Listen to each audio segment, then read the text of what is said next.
Hello everyone. This week we're going to be making 2-bar units. So for example, in a churn dash block, you can see the whole block here, you can see that there are 4 2-bar units, and this is what they look like.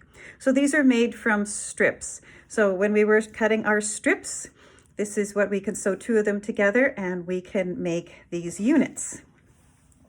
So when you have cut your strips from your fabric, make sure that the strip is completely even all the way along.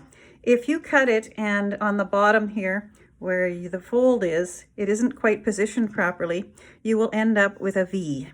It's not going to work for you at all if you have those V's, because you'll lose a lot of fabric as you're cutting it off grain. See, this is 2.5-inch strip, and it may be 2.5 here and 2.5 here, but it's not quite 2.5 down here, and it's sticking out here in a V up here. So that won't be of any benefit to you. You'll be able to cut this and take this out, and you'll be able to use the other sides of it, but this you'll never be able to use because it's actually off grain. So when you're cutting your strips, open them up and check that they are all right. So if you have a strip that is that long and your whole width of fabric, it's going to be about 40 inches. So if you don't want to manage something that's that long, you can just cut it in half and then you have 20 inches. So that's what I often do, just because it's just pleasant to use.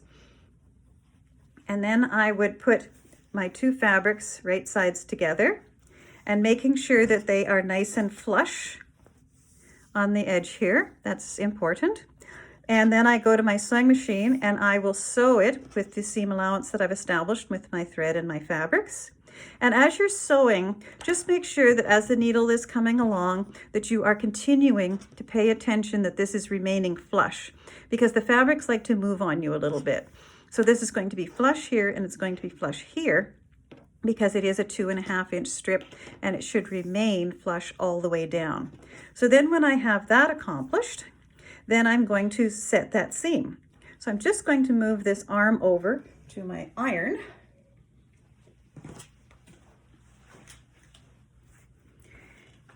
And I'm going to show you what I do. So I want to set the seam. So the iron is an extension of my arm. So I'm setting the seam and I'm on an angle. And watch that you aren't pressing a little pleat or something into the end here, because the fabric will sometimes like to try to do that on you. I'm going to be pressing to the dark, so whatever fabric that you want to press the seam toward is the one that you would have up on top. So I would open this up, and sometimes you can give it a little bit of help if you want to with your fingernail, but you don't have to. You can, I'm just going to make sure that this is high enough that you can see everything here.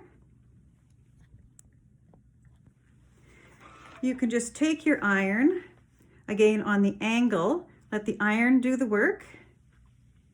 You aren't going to be sawing or waving or grinding. You are letting the side of the iron take the seam over nicely, and you're going to keep all of this straight. You don't want to stick the tip in there or grind or wave. If you wave this, then this piece of fabric will not be straight anymore. It will become a bow, and you can never do anything about that. So I'm just going to check on the back here and see, okay, that's great. I'm going to go back over to my cutting mat. And I could have put some breast press on it again at this point, but it feels like it has enough body to me, and I'm fine with that. So now I'm going to take my 6.5-inch ruler, and I'm just going to scoot it on over here. See how I'm using my hand, and I just scoot it over and I have complete control of it. And I'm going to make my first cut. Now, keeping in mind that the ruler is always oriented. This Omnigrid name is always going to be up. It's not going to be like this or like that or any sort of weird orientation. And if you always use your rulers and you set them down and you're able to pick them up, and that works for a square. Not all the time with rectangular rulers, but always with a square.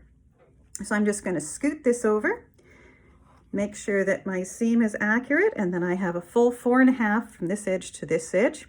And I know that I'm going to have 4.5 here, but I know that I need to take that little bit off there as well. So the first line that I'm going to look at is going to be this 2 1/4 here. I'm going to line it up with that. Then I go 1, 2, 3, 4.5. I want to make sure that I have enough over here to take off, but I don't want it to be way over here and waste a lot either. So I'm going to go as close as reasonably possible to the little selvage bit there. And I'm going to line this up along here, and I will anchor my hand, take my first cut, and I will put my cutter down, see if I've made a good cut. Then I'm going to turn this around. And now I know that this side is a good cut and it's straight, and this one still is as well. So I take my ruler and I'll put it right along this edge, making sure that it is on the fabric.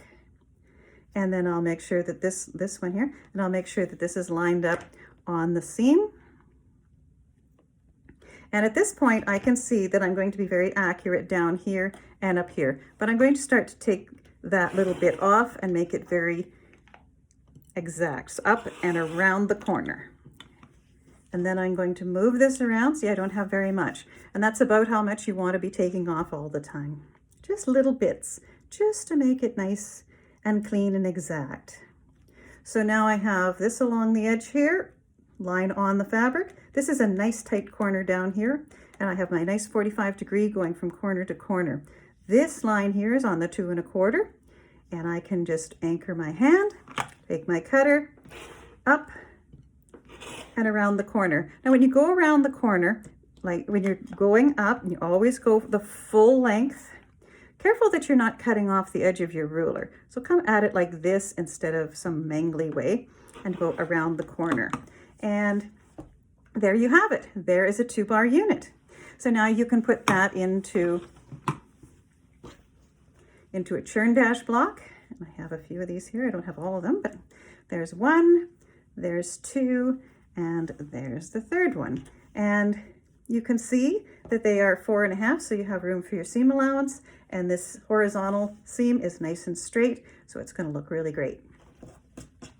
I hope you enjoyed seeing that, and I look forward to showing you 4 patches next time. Thank you.